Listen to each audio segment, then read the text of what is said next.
Première partie de ce chapitre, nombres et règles de calcul. Opération sur les nombres relatifs. Nous allons revoir dans un premier temps comment additionner deux nombres relatifs. Règle numéro 1, lorsque les deux nombres ont le même signe, on donne au résultat le signe commun aux deux nombres et on additionne les parties numériques. Lorsque les deux nombres ont des signes différents, cette fois, on donne au résultat le signe du nombre qui a la plus grande partie numérique, puis on soustrait les parties numériques. Par exemple, moins 5,3 plus moins 3. Le signe commun est moins, donc c'est le signe du résultat. On additionne ensuite 5,3 et 3, ce qui donne 8,3.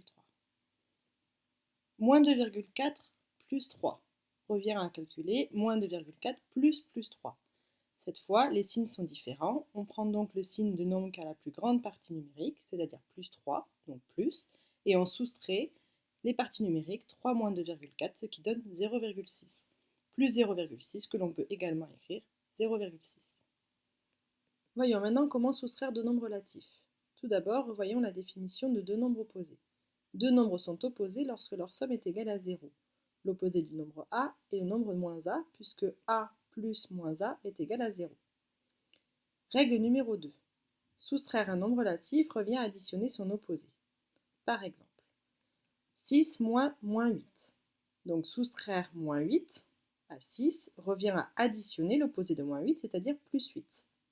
Ça revient donc à faire 6 plus 8, qui est donc égal à 14. Moins 5 moins 2. Soustraire 2 à moins 5 revient à additionner l'opposé de 2, c'est-à-dire à additionner moins 2.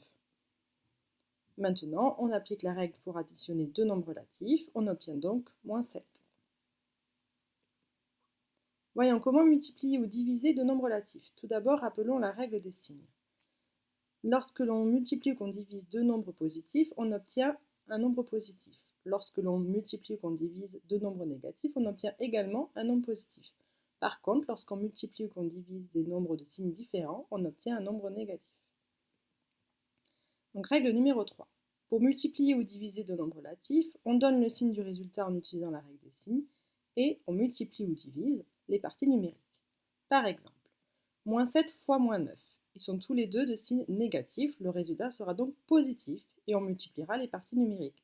7 fois 9, on obtient donc plus 63, que l'on peut noter 63. Moins 6 fois 7, donc c'est comme si on faisait moins 6 fois plus 7, cette fois les signes sont différents, donc le résultat sera négatif et on multiplie ensuite les parties numériques. 6 fois 7 égale 42, on obtient donc moins 42. Moins 21 divisé par 3, cela revient à faire moins 21 divisé par plus 3. Les signes des deux nombres sont différents, donc le résultat va être négatif et on va diviser 21 par 3.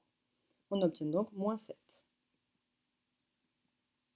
Moins 25 divisé par moins 2. Cette fois, les signes sont les mêmes, donc le résultat va être positif et on va diviser 25 par 2. On obtient donc 12,5.